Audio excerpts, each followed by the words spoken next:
서정주 시인의 연꽃 만나고 가는 바람같이라는 시가 있습니다. 섭섭하게, 그러나 아주 섭섭치는 말고 좀 섭섭한 듯만 하게, 이별이게, 그러나 아주 영 이별은 말고 어디 내생에서라도 다시 만나기로 하는 이별이게, 연꽃 만나러 가는 바람 아니라 만나고 가는 바람같이, 엊그제 만나고 가는 바람 아니라 한두 철 전 만나고 가는 바람같이.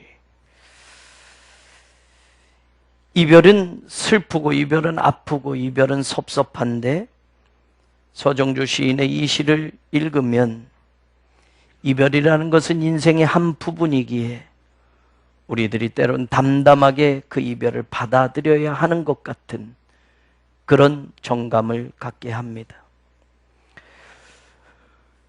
예수님을 따라서 사실은 가족을 떠나서 일터를 떠나서 모든 걸 버려두고 예수님을 따르겠다고 했던 제자들, 그런데 그 제자들에게 오늘 예수님이 말씀합니다. 이제 내가 떠나게 됐다라고 말합니다. 예수님만 바라보고 예수님을 따라왔는데 3년여가 지난 지금쯤 예수님이 제자들 곁을 떠나겠다고 말씀을 합니다. 오늘 저와 여러분이 읽은 요한복음 16장의 말씀은 사실 요한복음 13장부터 계속 연결되어지는 말씀입니다. 13장 33절에 보면 내가 아직 잠시 너희와 함께 있겠노라 라고 말씀하시는 예수님은 너희는 내가 가는 곳에 올 수 없노라 라는 말씀을 하게 됩니다. 갑자기 이런 말씀을 하시니까 베드로가 그때 예수님께 묻습니다. 주여, 어디로 가시나이까? 그때 예수님이 내가 가는 곳에 네가 지금은 따라올 수 없으나 후에는 따라오리라 라고 말씀합니다. 어디로 가시겠다고 하는 건지, 예수님만 바라보고 예수님을 따라왔는데 그 제자들을 버려두고 예수님이 떠나시겠다고 하니, 더 나아가서 요한복음 14장에는 계속 그 말이 연결이 됩니다. 너희는 마음에 근심하지 말라. 하나님을 믿으니 또 나를 믿으라 라고 말씀하시면서 내가 너희를 위하여 처소를 예비하러 가노니 라는 말씀을 합니다. 떠날 것에 대해서 예수님이 이렇게 말씀을 합니다. 그러니 제자들의 입장에서는 사실 마음이 아픈 것이지요. 그러니까 예수님께서는 마음에 근심하지 말라라고까지 말씀하시면서 이별을 예고합니다. 예수님만 바라보고 왔는데 그 예수님이 제자들 곁을 떠난다는 겁니다. 예수님을 믿고 예수님을 따라가기 위해서 모든 걸 버려두고 쫓아왔는데 그 예수님이 이제 떠나시겠다라고 하는 겁니다. 제자들은 염려와 걱정이 엄습합니다. 그런 제자들에게 오늘 예수님께서는 요한복음 16장 7절에 이런 말씀을 합니다. 그러나 내가 너희에게 실상을 말하노니 내가 떠나는 것이 너희에게 유익이라. 예수님이 떠난다라는 그 말씀 때문에 마음이 무겁고 두렵고 염려였는데 예수님이 갑자기 실제 내가 진짜 말하는데, 실상을 말하는데 내가 떠나는 게 너희한테 더 유익이 된다라고 말하는 겁니다. 떠나는 것이 유익이라니요. 예수님은 7절 하반절에 그 이유를 말합니다. 내가 떠나가지 아니하면 보혜사가 너희에게 오시지 아니할 것이요 가면 내가 그를 너희에게 보내리니 라고 말합니다. 예수님이 떠나시는 게 유익이라고 말씀하신 이유는 한 가지입니다. 성령님이 오시기 때문이다. 내가 가지 아니하면 성령님은 오지 않지만 내가 가면 그를 너희에게 보내리라 말씀합니다. 그러면서 예수님께서는 성령님을 보혜사라고 표현을 합니다. 보혜사라는 말은 여러분 파라클레토스, 파라라는 곁에라는 전치사와 클레토스, 더 정확하게 이야기하면 칼레오라는 동사 부르다라는 동사가 합쳐져서 파라클레토스라는 명사가 나온 겁니다. 곁에 있도록 부르다라는, 곁에 있게 부르다. 바로 이 곁에 있게 부름을 받은 사람, 부름을 받은 분, 이분이 파라클레토스라는 말입니다. 그래서 성경에 헬라어에는 하나님 성령님을 푸뉴마, 하기오스 푸뉴마라고 하는 거룩한 영, 뭐 이렇게 표현을 하는데 바로 그 성령님을 여러분 파라클레토스라고 예수님이 표현을 하고 있습니다. 이것은 원래 교회 용어가 아닙니다. 원래 신앙의 용어가 아닙니다. 당시의 법정 용어였습니다. 고대 법정은 말입니다, 여러분. 피고인이 스스로 변호할 수 없는 난처한 입장에 처하게 될 때 파라클레토스를 부르게 됩니다. 그런데 요즘의 법으로 따진다면 법정에서 변호를 하기 위해서 부르는 사람은 법 지식에 아주 밝은 전문 변호인을 부르는 것이 요즘의 법이지만 당시에 로마의 그 법에는 전문 지식을 많이 아는 사람을 부르는 게 아니었습니다. 피고가 된 이 사람을 잘 아는 사람, 피고가 된 이 사람을 누구보다도 잘 알아서 이 사람에 대해서 진실하게 말해줄 수 있는, 진짜로 이 사람에 대해서 이야기해 줄 수 있는 사람을 부르는 것이었습니다. 그들이 바로 파라클레토스. 그래서 피고가 된 이 사람에게 가장 친한 사람, 가장 잘 아는 사람은 주로 친구들이 되었습니다. 그래서 그 사람의 입장을, 그 사람의 생각을, 그 사람을 잘 아는 사람이 대변해 주도록 하는 것이었습니다. 그리고 법관은 그것을 기초로 해서 진실을 찾아내는 것, 이것이었습니다. 바로 예수님께서는 성령님이 오시는 것이 너희에게 지금 내가 떠나는 것, 바로 지금의 이 아픔, 이 걱정, 염려가 있지만 성령님이 오시는 것이 있기 때문에 이것이 너희에게 오히려 유익이 되는 것이다. 그 성령님은 다름이 아니라 파라클레토스, 너희들 곁에서 예수 그리스도를 증언해 줄, 너희들 곁에서 그리스도가 남겨주신 복음을 전해줄 바로 그 보혜사를 하나님께서 내가 보내게 될 것이기에 유익이다라고 말하는 겁니다. 파라클레토스라는 이 보혜사라는 이 말은 더 오래된 뜻에 의하면 위로자, 라틴어로는 쿰포르테라고 이야기합니다. 위로자, 다른 사람에게 힘을 실어주는 사람, 이런 뜻입니다. 바로 성령님은 위로자로 오시고 곁에서 도와주시기 위하여 오시는 분으로 바로 그분이 오시기 때문에 내가 지금 떠나는 것이 너희에게 유익이다라고 예수님이 말씀합니다. 오늘은 성령 강림 주일로 모든 교회가 지킵니다. 성령님이 이 땅에 오심으로, 예수님이 정말 약속하신 대로 성령님이 오심으로 교회에 어떤 유익이 되었고 성도들에게 어떤 힘이 되었는지 성경은 우리에게 그것을 너무나도 잘 가르쳐주고 있습니다. 예수님께서는 요한복음 14장 16절에 보면 바로 이 성령님을 이렇게 표현을 합니다. 내가 아버지께 구하겠으니 그가 또 다른 보혜사를 너희에게 주사 영원토록 너희와 함께 있게 하리니 라고 말합니다. 성령님을 아까 파라클레토스라고 이야기했는데 바로 보혜사라고 이야기했는데 다른 보혜사라는 표현을 하고 있습니다. 이 말 뜻을 가만히 생각해 보면 다르다라는 알론, 파라클레토스라는 말은 여러분 질적으로 혹은 외적으로, 내적으로 다른을 이야기하는 것이 아닙니다.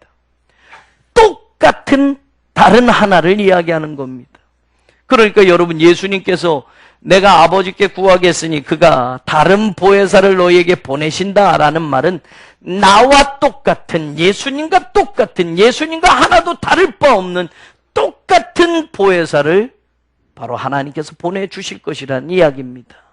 그러니까 성령님이 오신다라는 것은 예수님과 관계되어져 있는 겁니다. 성령님이 오신다라는 것은 예수님과 무관하지 않다라는 겁니다.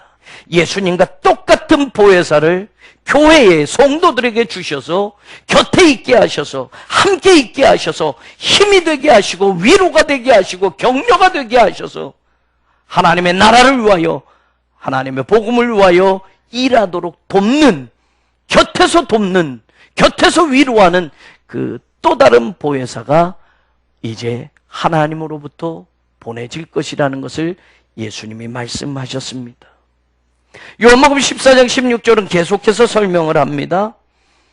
바로 그 다른 보혜사를 너희에게 주시는데 그 보혜사는 영원토록 너희와 함께 있게 하리니 라고 말씀합니다. 또 다른 보혜사가 하나님이 보내주시면 그 보혜사는 영원히 너희와 함께 있을 것이다 라고 말합니다. 그렇기 때문에 예수님이 지금 떠나는 것이 유익이 된다라고 말씀하고 있습니다. 예수님은 하나님이신데 그 하나님이신 예수님이 이 땅에 오시기 위하여 사람의 모습으로 오셨습니다.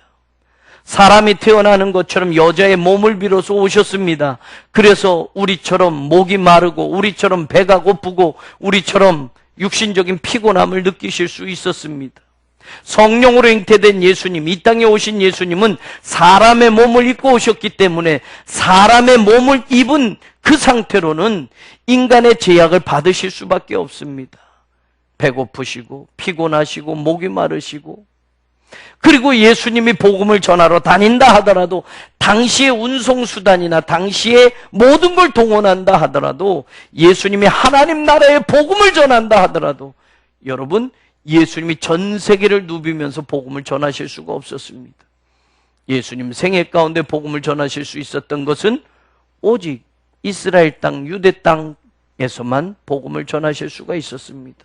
예수님이 복음을 들고 유럽으로 가거나 예수님 복음을 들고 아시아 대륙으로 가신 적이 없습니다. 예수님은 이스라엘 나라에 머무시며 예수님은 그렇게 2000년 전에 오셔서 복음을 전하셨습니다.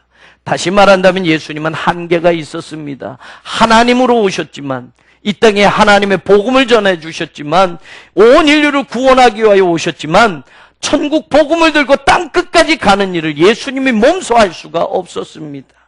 그런데 이제 예수님이 가시면서 달라진 겁니다. 예수님과 똑같은 다른 보혜사를 하나님이 보내주시는데 그 보혜사는 하나님의 영일 뿐만 아니라 그 하나님의 영은 너희와 함께 있고 너희와 함께 있는 것이 한시적이 아니라 영원히 함께 있을 것이라고 말씀합니다. 그럼 여러분 한번 생각해 보세요. 예수님의 말씀대로 성령님은 오셨나요? 안 오셨나요? 예수님이 승천하시고 마가의 다락방 120문도들에게 성령이 임하셨어요. 성령이 임하셨다고 한다면, 예수님의 말씀 그대로라고 한다면 너희에게 주었다. 교회 안에 성령님이 이제 임재하셨습니다. 모든 제자들이 성령님을 만나게 되었습니다. 그러면 그 성령님은 2000년 전에 잠시 왔다가 끝나셨나요? 아니요. 성령님은 그때 임재하시고 영원토록 너희와 함께 하신다라는 말씀이 우리 안에 분명히 역사합니다. 성령님은 2000년 전에 임재하셨지만 성령님은 지금도 변함없이 교회 안에 성도들 가운데 함께 하고 계신다라는 사실입니다. 예수님과 똑같이 파라클레토스, 우리 곁에서 우리를 위로하고 우리 곁에서 교회에 힘을 실어주며 하나님의 사역을 감당하도록 성령님은 2000년 동안, 아니 앞으로도 영원토록 우리와 함께 하실 것이라는 분명한 말씀입니다. 요한복음 14장 16절에 계속 이어서 갑니다. 17절에 이런 말이 나옵니다. 그는 진리의 영이라. 세상은 능히 그를 받지 못하나니 이는 그를 보지도 못하고 알지도 못함이라. 그렇습니다. 성령님은 예수님처럼 인간의 몸을 입고 온 게 아닙니다. 인간의 몸을 입었다는 것은 인간의 눈으로 볼 수 있는 겁니다. 하나님을 인간의 눈으로 보도록 예수님이 2000년 전에 오셨습니다. 그러나 이제 예수님이 십자가 사역을 마치고 온 인류를 구원하는 그 구원의 길을 완성하시고 떠나신 다음에 그 구원의 역사를 계속 똑같이 이루어 가시는 분은 아무나 볼 수 있는 분이 아니라는 이야기입니다. 세상은 그를 알지도 못합니다. 예요, 볼 수 없으니 그의 존재를 인정하지 않습니다. 그러나 성도는, 성령 받은 교회와 성도는 너희는 그를 아나니 그는 너희와 함께 거하시며 또 너희 속에 계시겠습니다. 영원토록 함께하는 성령님이 어디에 계신다고요? 우리 속에. 그래서 성령님의 내주하심이라는 뜻이 안에 거하신다라는 말이에요. 성령님은 우리 안에 있습니다. 성령님은 교회 안에 있습니다. 그래서 우리 곁에서 우리를 도와주시고 우리 곁에서 우리를 위로해 주시는 하나님이십니다. 그럼 여러분, 이 사실을 그대로 가지고 여러분, 왜 예수님이 성령님이 오시는 게 유익이라고 했느냐를 조금 더 생각해 보면요, 로마서 8장을 여러분 다 살펴보시기를 원합니다. 로마서 8장을 잠깐 보겠습니다. 로마서 8장 9절 10절 말씀. 로마서 8장 9절 10절 말씀 같이 한번 읽어봅니다. 시작. 만일 너희 속에 하나님의 영이 거하시면 너희가 육신에 있지 아니하고 영에 있나니 누구든지 그리스도의 영이 없으면 그리스도의 사람이 아니라. 10절. 또 그리스도께서 너희 안에 계시면 몸은 죄로 말미암아 죽은 것이나 영은 의로 말미암아 살아있는 것이니라. 아멘. 여러분, 성령님의 내주하심에 대해서 바울은 세 가지 다른 표현을 하고 있습니다. 첫 번째 뭐예요?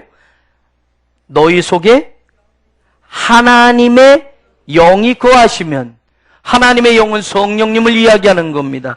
성령님이 너희 안에 거하시면 너희는 어떻게 된다고요? 육신에 있는 게 아니라 영에 있는 것이다. 이게 첫 번째 성령의 내주하심의 표현이에요.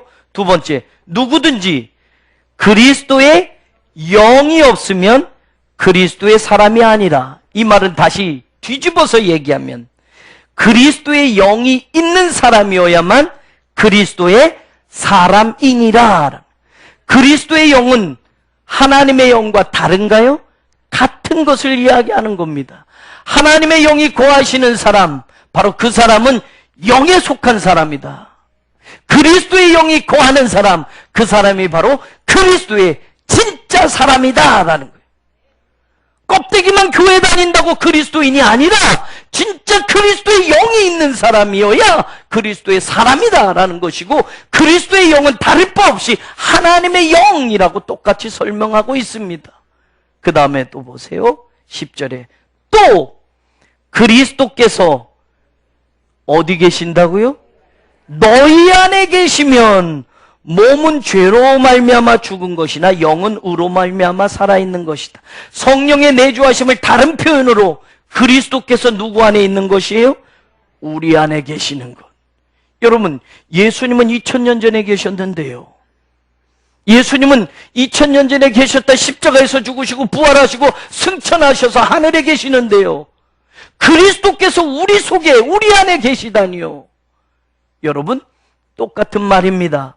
예수님께서, 하나님께서 내가 가면 또 다른 보혜사를 너희에게 보내시리니 나와 똑같은, 너희를 곁에서 돕고 너희를 위로하고 하나님의 자녀 삼고 하나님의 능력의 사람들로 이끄는 똑같은 보혜사가 너희에게 올 것인데, 그 성령이 우리 안에 있게 된다면 그리스도가 우리와 함께하는 것과 똑같은 것이고, 2000년 전엔 사람의 몸을 입고 오셨기 때문에 제약적으로 사람들을 만나는 것이 제한되어져 있고 복음을 들고 나가는 것이 제한되어져 있을 수밖에 없지만, 이제는 예수 그리스도께서 하나님의 성령을 통하여 우리 안에 거하시고 예수 그리스도께서 하나님의 성령을 통하여 복음을 들고 땅끝까지 가도록 함께 우리와 역사한다라는 사실이 오늘 성경에서 이루어지고 있음을 우리에게 분명히 보여지고 있다는 겁니다. 그렇기 때문에 성령님이 오시는 것이 우리에게 유익이 되는 것이다라고 예수님이 말씀해 줬어요. 그 순간에는 당장 육신적으로 예수님과 헤어지는 것이 슬픔입니다. 육신적으로 예수님이 우리 곁을 떠나는 것이 가슴 아픈 현실입니다. 그러나 그 육신적인 예수님이 하나님의 구원의 사역을 마치고 나서 그 완성을 위하여서는 하나님이 똑같은 보혜사, 예수님과 전혀 다를 바 없는 똑같은 하나님의 영, 그리스도의 영, 바로 예수 그리스도와 똑같은 보혜사를 우리에게 보내주셔서 하나님 나라의 완성을 이루어가는 데에 우리를 복음의 동역자로 세워주셨다라는 이야기입니다.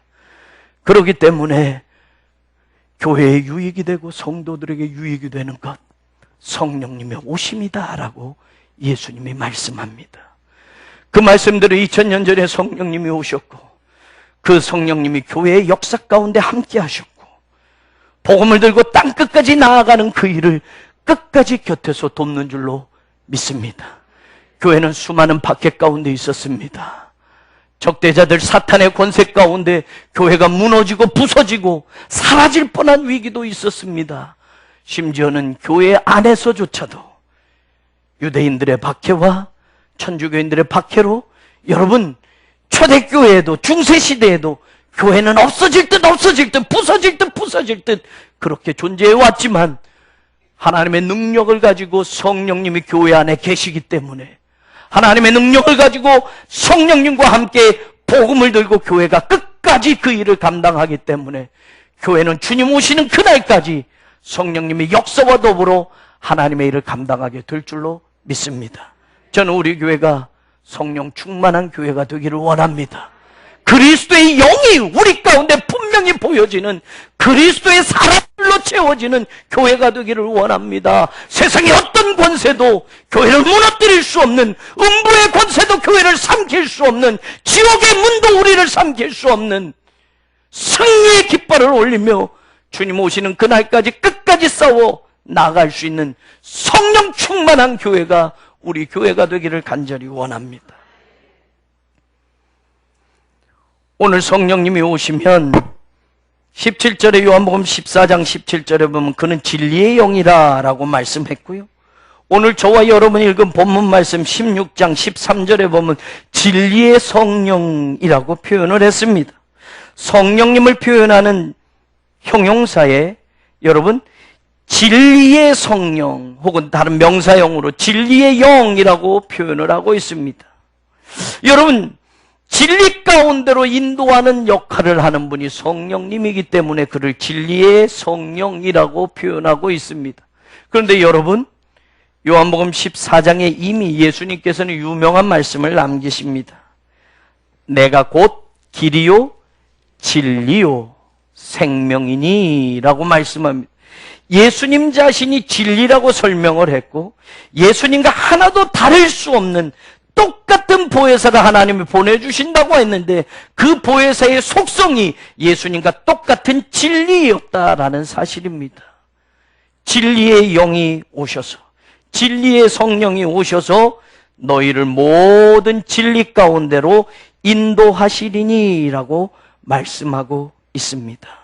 사랑하는 여러분, 성령님께서 오셔서 진리의 성령이 오셔서 바로 진리 대신 예수 그리스도에게로 우리를 인도하신다라는 것을 믿으시기를 원합니다.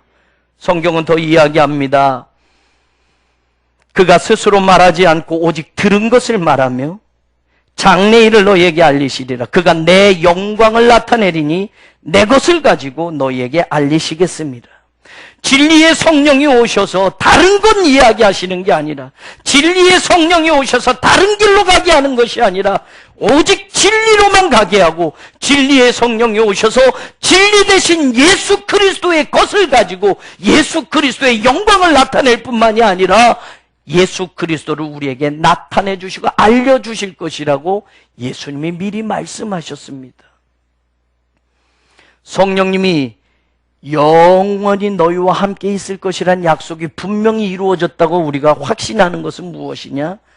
바로 우리를 진리 가운데로 인도하셨기 때문입니다. 저와 여러분 가운데 2000년 전에 예수님을 만나고 오신 분이 계신가요? 저와 여러분 가운데 예수님이 십자가에서 죽으신 것을 직접 보고 오신 분들이 있으신가요?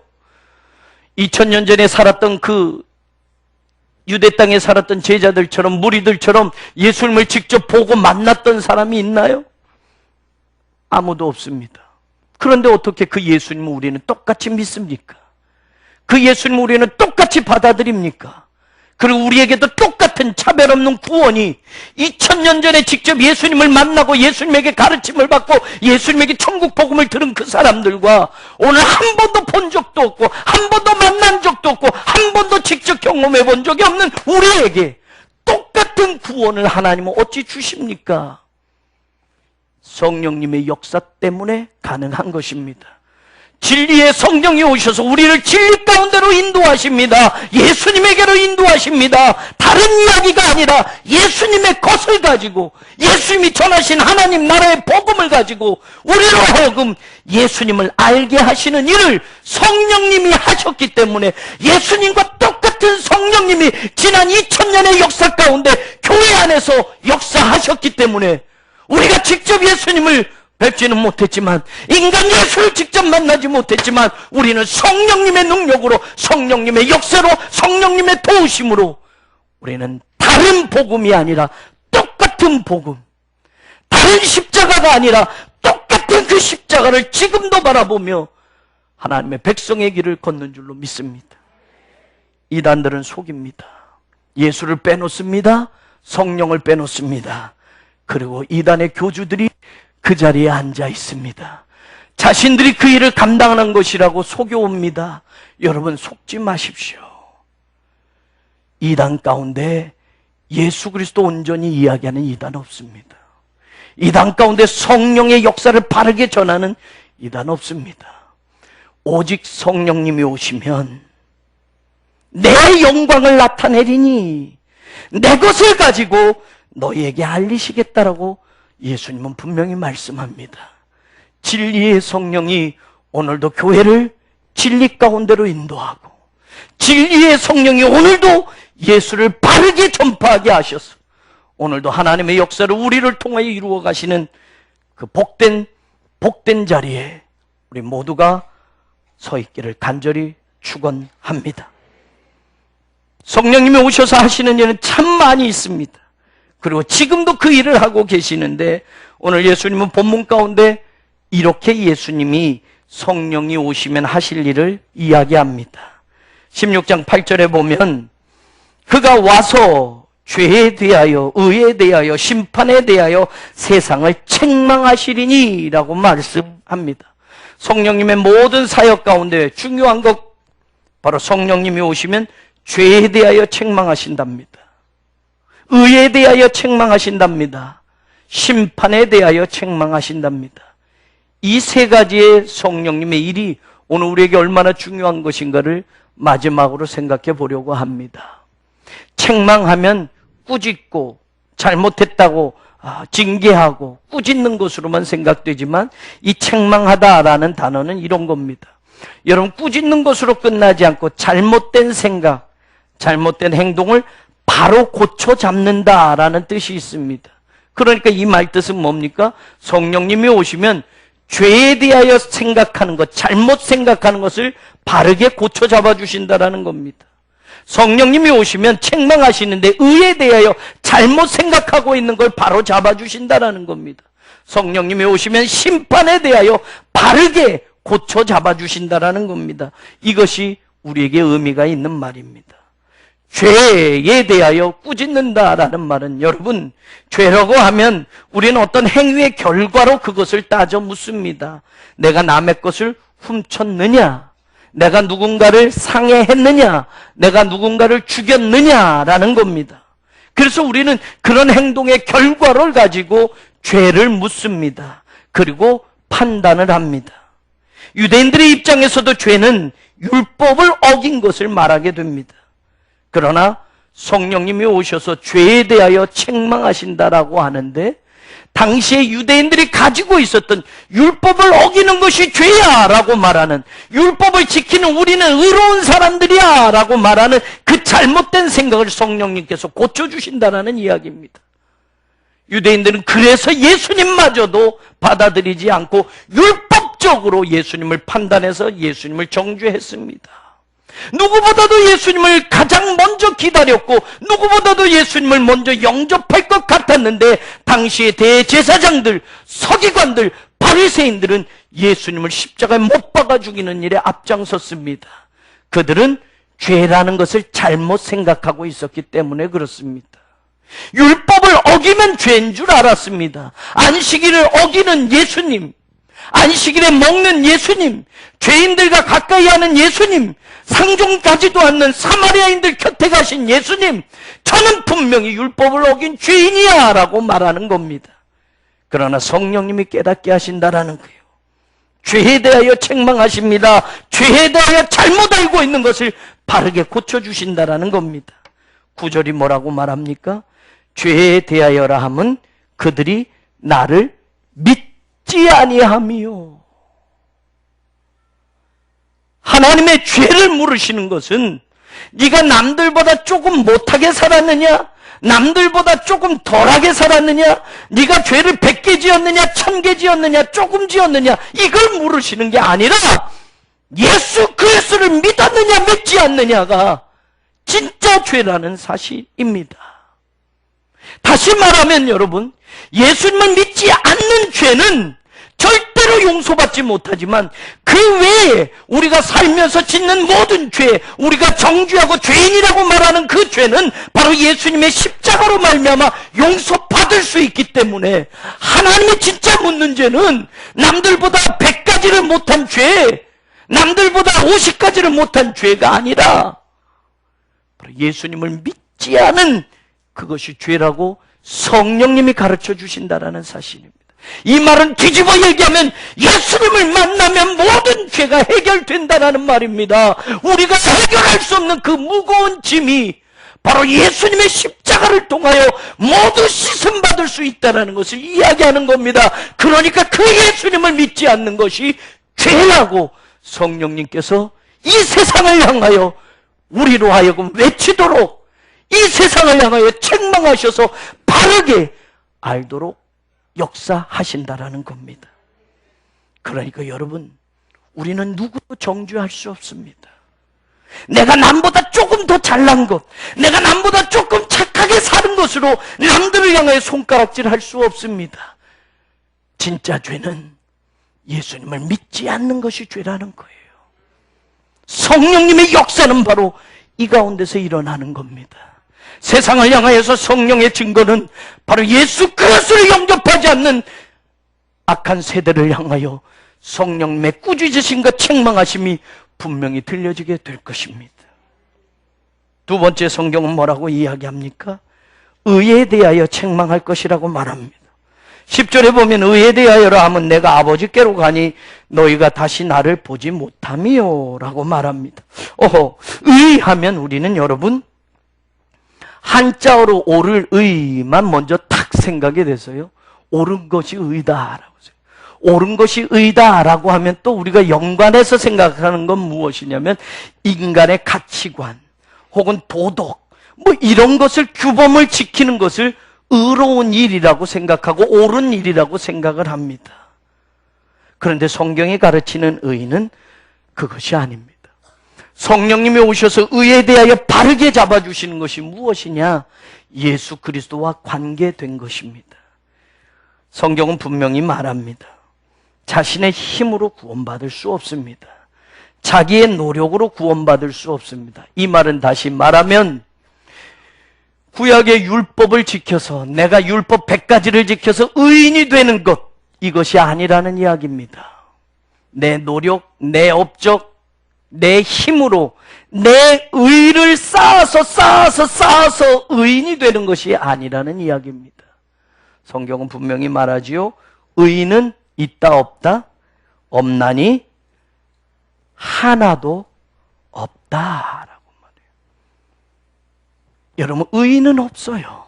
다시 말하면 내 노력으로 내 구원을 이룰 수 있는 사람은 아무도 없어요, 여러분. 다시 또 이야기하면 내 힘으로 내가 의인이 될 수 있는 사람은 아무도 없어요, 여러분. 다른 종교, 어떤 종교는 고행을 하고 선행을 하고 살생을 하지 않고 고기를 먹지 않고 더불어 살며 속세를 떠나서 이렇게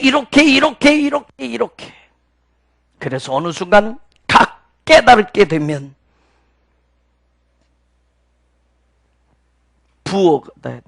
부처가 된다고.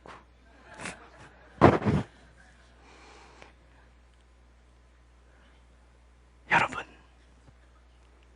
이 세상엔 말입니다, 자기의 노력을 가지고 진리를 완성할 수 있는 사람은 아무도 없습니다.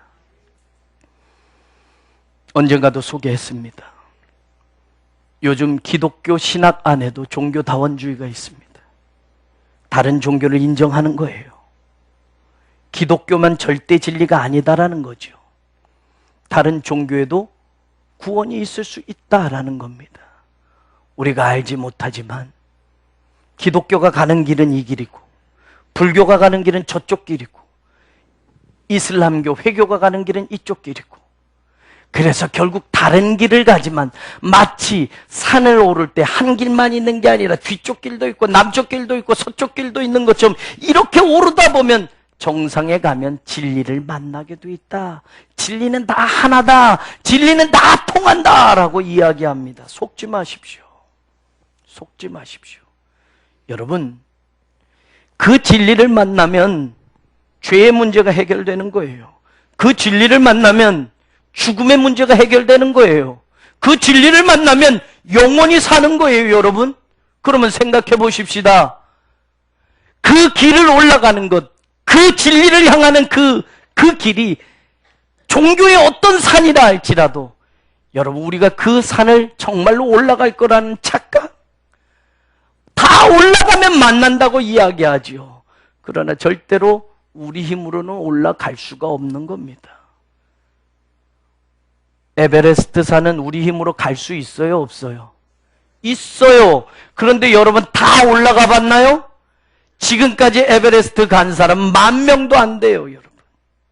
그러면 에베레스트 산을 올라가는, 인간의 이 땅에 있는 산을 올라가는 것도 그렇게 힘들다고 한다면 죽음의 문제를 해결하는 그 진리의 산을 오르는 건 그 산 오르는 것보다 쉬워야 돼요, 어려워야 돼요? 어려워야 돼요, 어려워야 돼요. 에베레스트 산 올라가는 것보다 진리의 문제를 해결하고 영혼의 문제를 해결하고 죄의 문제를 해결하는 그 정상에 오르는 것이 더 쉽다고 한다면 영원히 살 수 없는 사람이 누가 있겠어요? 그러나 여러분, 에베레스트 산 올라가는 것보다 죽음의 문제를 해결하고 죄의 문제를 해결하고 영원히 사는 그 진리의 정상에 올라가는 건 더 힘든 일이에요. 아니, 정확하게 말할게요. 불가능한 일입니다. 그것은 언어 유희예요. 종교다원주의자들이 비교하는 착각이에요, 여러분. 기독교는 처음부터 올라갈 수 없다라고 말합니다. 의인은 없으니 하나도 없다라고 말합니다. 자기 노력으로 의인이 될 수 있는 사람, 자기 힘으로, 자기 업적으로, 자기 것을 가지고 그 문제를 해결할 수 있는 사람 아무도 없다. 그래서 기독교는 은혜의 종교입니다. 하나님이 들어주시지 않으면, 하나님이 잡아주시지 아니하면, 하나님이 우리에게 그냥 구원을 주시지 아니하면 우리는 절대로 우리 힘으로 우리의 죄를 해결할 수 없을 뿐만 아니라 우리의 영혼의 문제도 해결할 수 없습니다. 그래서 기독교는 칭의를 얘기합니다. 하나님이 우리를 의롭다라고 칭해 주시는 것이지 내가 이만큼 했으니 의롭습니다라고 말하는 종교가 아니라는 거예요, 여러분.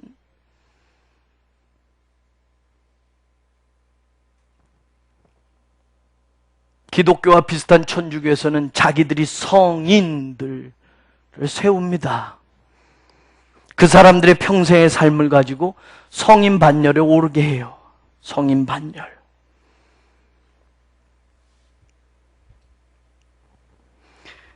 예, 사랑하는 여러분, 의에 대하여 성령님이 말씀합니다. 의는 예수님과 관계되어져 있습니다.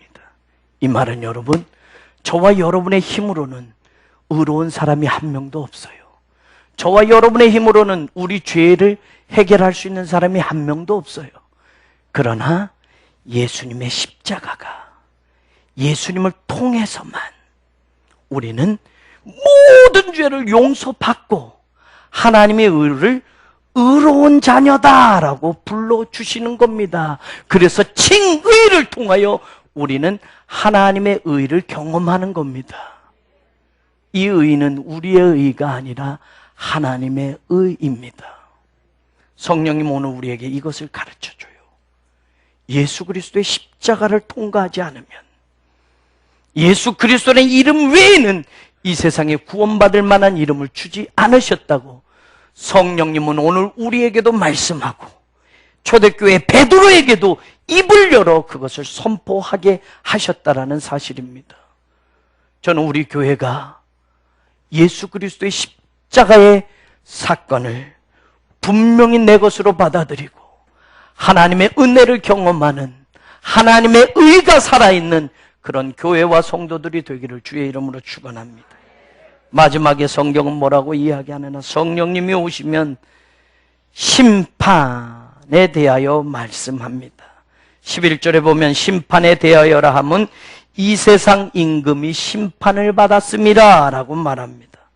이미 심판받았다라는 거예요. 이 말은 다시 말하면 하나님의 판결이 이미 났다라는 이야기입니다. 무엇에 대한 판결이냐? 세상 임금에 대한 판결. 이 세상 임금은 사탄의 세력에 대한 판결입니다. 하나님은 이미 판결해 놓으셨습니다. 다시 말하면 사탄이 무엇을 하든지 하나님의 나라를 이길 수 없습니다. 사탄이 무엇을 하든지 주님의 세우신 교회를 이길 수 없습니다. 이미 사탄은 심판받았고 하나님의 판결이 내려졌다라는 거예요.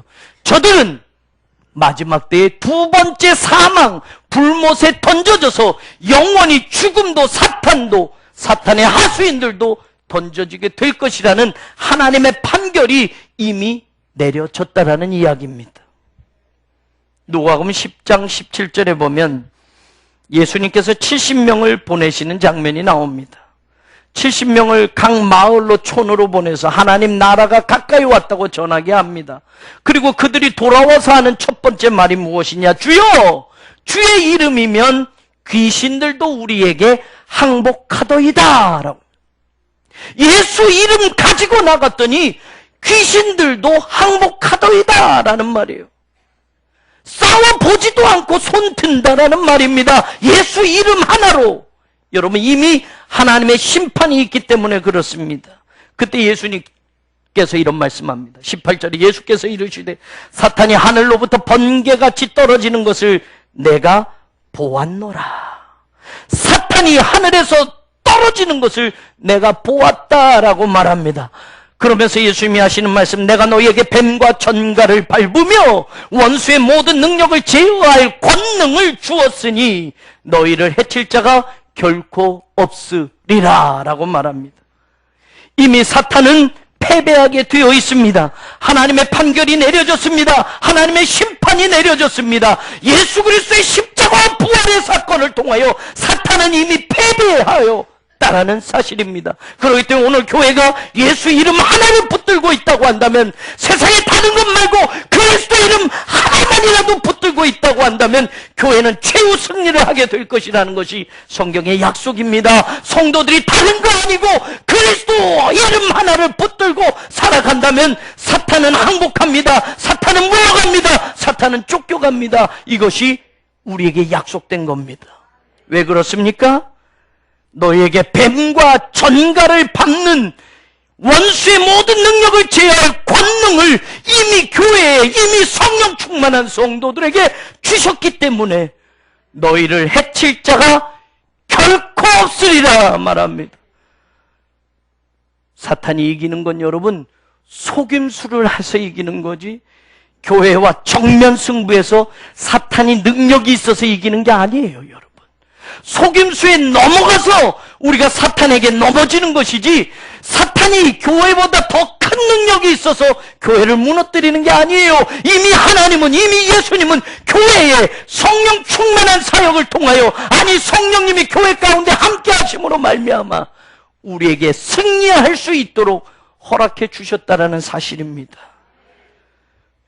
저는 우리 교회가 성령 충만한 교회로 끝까지 쓰임받기를 간절히 원합니다.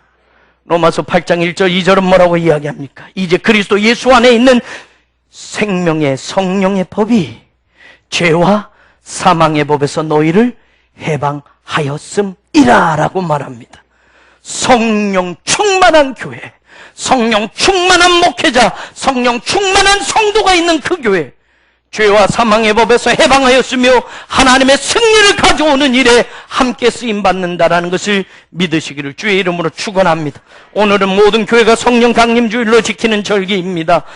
2000년 전에 마가의 다락방에 임했던 그 성령님이 오늘 흑석동 제일교회도 충만히 임하기를 원합니다. 우리 성도들의 삶 속에 함께하기를 원합니다. 파라크레토스, 곁에서 도우시고 곁에서 힘주시고 곁에서 위로하시는 성령님이 우리들 곁을 떠나지 않으시고 영원히 함께 하신다는 그 약속이 오늘 우리들에게 주어지는 축복의 말씀이 되기를 주의 이름으로 축원합니다. 오 하나님 감사합니다. 교회의 역사 가운데 함께 하셨던 성령님을 우리는 얼마나 외면해 왔는지요. 성령님이 살아계셔서 오늘도 우리 곁에 계셔서 오늘도 우리 안에 내주하셔서 우리를 진리 가운데로 인도하시고 우리를 그리스도의 제자로 삼으셔서 복음을 들고 땅끝까지 나아가도록 힘주시고 격려하시고 위로해 주시는 그 성령님의 역사가 오늘 우리 교회 안에 우리 성도 안에 다시 확인되어지게 하시고 충만히 경험되어지게 하여 주시옵소서. 예수님 이름으로 기도 올려옵나이다. 아멘.